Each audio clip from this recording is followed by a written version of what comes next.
manfaat menulis praktik baik ini? Kok kita harus menulis praktik baik, Bu Elina? Ini sebenarnya teman-teman saya ambil ini dari data yang saya peroleh dari Kampus Guru Cikal. Kebetulan Kampus Guru Cikal adalah miliknya Mbak Najila Shihab, pimpinannya Yayasan Guru Belajar ya. Kemudian saya kan tergabung di sana karena saya di apa namanya di komunitas Guru Belajar Nusantara ya. Itu kan sebenarnya adalah organisasi-organisasi di bawah naungan Mbak Najila Shihab.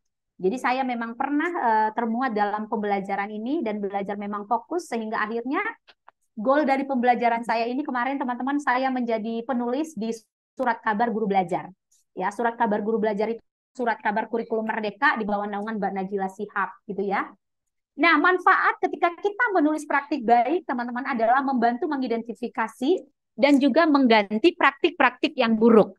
Cerita praktik yang buruk, teman-teman, ini nggak melulu tentang malpraktik di dalam kelas, gitu ya. Tetapi bagaimana praktik itu dinilai masih sangat konvensional dan kurang melibatkan murid, ya, serta kurang membentuk yang namanya pembelajaran yang memang berpihak kepada anak, gitu ya. Jadi sebenarnya teman-teman inti dari kurikulum Merdeka ini bagaimana mewujudkan pendidikan yang berpihak kepada anak. Jadi teman-teman, kita ingin mengubah pelan-pelan paradigma mengajar di kelas dengan saling berbagi praktik baik. Nah, seperti itu. Nah, yang kedua adalah mendorong peningkatan kinerja menuju yang terbaik. Artinya ini lebih kepada si guru sebagai pelaku, teman-teman. Dengan melihat praktik baik teman-teman yang lain, bahkan ini banyak sekali disediakan di platform Merdeka Mengajar, teman-teman, untuk kita lihat ya. Dari narasumber-narasumber berbagi praktik baik, bahkan nggak hanya tulisan, teman-teman, tetapi juga video. Nah, video itu disajikan oleh narasumber berbagi praktik baik. Nah, salah satunya, teman-teman. Kemarin saya tergabung di angkatan 2. Nah, kalau teman-teman ingin melihat ceritanya, apakah konsep Atap dan Star itu sama aja sih sebenarnya. Itu di ide praktik. Dan teman-teman ternyata bisa menjadi kontributornya gitu ya. Nah, bagaimana caranya menjadi kontributor penulis ide praktik? Hanya dengan menyiapkan 2 aksi nyata. Nah, untuk menjadi kontributor itu teman-teman ternyata ada 2 hal yang harus kita siapkan di pelatihan aksi nyata kita. Ya, yang pertama itu topik Merdeka Belajar dan yang kedua adalah topik kurikulum Merdeka. Siapkan 2 topik itu maka teman-teman nanti bisa mengakses untuk menjadi kontributor ide praktik di platform Merdeka Mengajar. Dan ternyata teman-teman itu ada di tagihan RHK kita loh. Nilainya lumayan tinggi.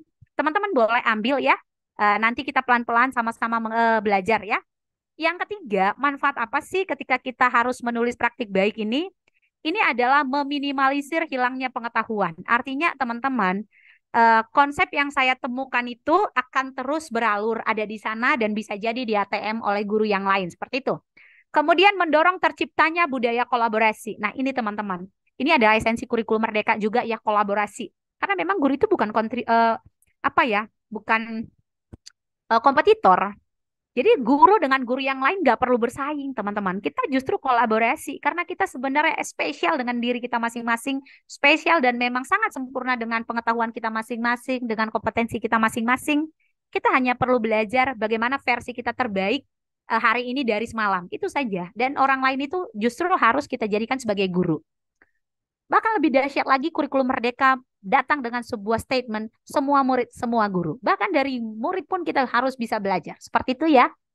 Kemudian memupuk budaya senang belajar. Nah, ini dia teman-teman. Kita perlu dengan riang gembira belajar, termasuk guru gitu ya.